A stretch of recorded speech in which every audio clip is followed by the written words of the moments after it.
ఉన్నారు. ముఖ్యంగా ప్రజలు ఇవాళ టీఆర్ఎస్ పార్టీని ఇక్కడ ఎన్నుకున్నారు. ఆనాడు రాహుల్ గాంధీ గారు వచ్చి ఇక్కడ ప్రచారం చేసినా కూడా వారిని కాదని కేసీఆర్ గారి బొమ్మను చూసి సంజయ్ కుమార్ గారిని గెలిపించినారు. ఇవాళ సంజయ్ కుమార్ గారు ఒంటరి గెలుపు కాదు, కేసీఆర్ గారి గెలుపు. సంజయ్ కుమార్ గారు పార్టీ మారొచ్చుగాక, కానీ ప్రజలు ఇంకా కేసీఆర్ గారిని నమ్ముతా ఉన్నారు. కాబట్టి ఖచ్చితంగా ఇక్కడ టీఆర్ఎస్ పార్టీని ఇంతకు ముందు కన్నా ఇంకా పటిష్టం చేస్తాం.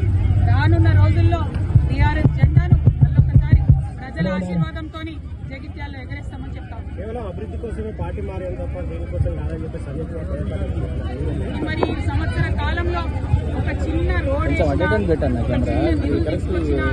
కొండగట్టు పనులు కావచ్చు, జగిత్యాల పనులు కావచ్చు, మొత్తం జిల్లాలో జరగాల్సినటువంటి కూడా కుంటుపడ్డ విషయం ఇక్కడ సంజయ్ గారు మనందరికి కూడా ఎక్స్ప్లెయిన్ చేయాలి. ఈ సంవత్సర కాలంలో ఒక చిన్న పని కూడా రాలేదు, కనీసం ఒక చెరువు పుడికతో కూడా తీయలేదు. కాబట్టి ఏం అభివృద్ధి తీసుకొచ్చింది ప్రజలకు వారు చెప్పుకోవాల్సి ఉంటారు. Thank you. జై తెలంగాణ, జై తెలంగాణ. ముఖ్యంగా ప్రజలు ఇవాళ టీఆర్ఎస్ పార్టీని ఇక్కడ ఎన్నుకున్నారు.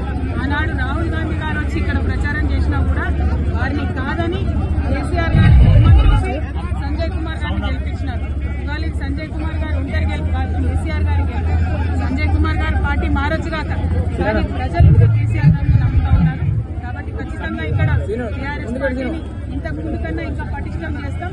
రానున్న రోజుల్లో టీఆర్ఎస్ జెండాను మళ్ళొకసారి ప్రజల ఆశీర్వాదంతో జగిత్యాల్లో ఎగరేస్తామని చెప్తాం. కేవలం అభివృద్ధి కోసమే పార్టీ మారేది తప్ప దేనికోసం కాదని చెప్పి మరి ఈ సంవత్సర కాలంలో ఒక చిన్న రోడ్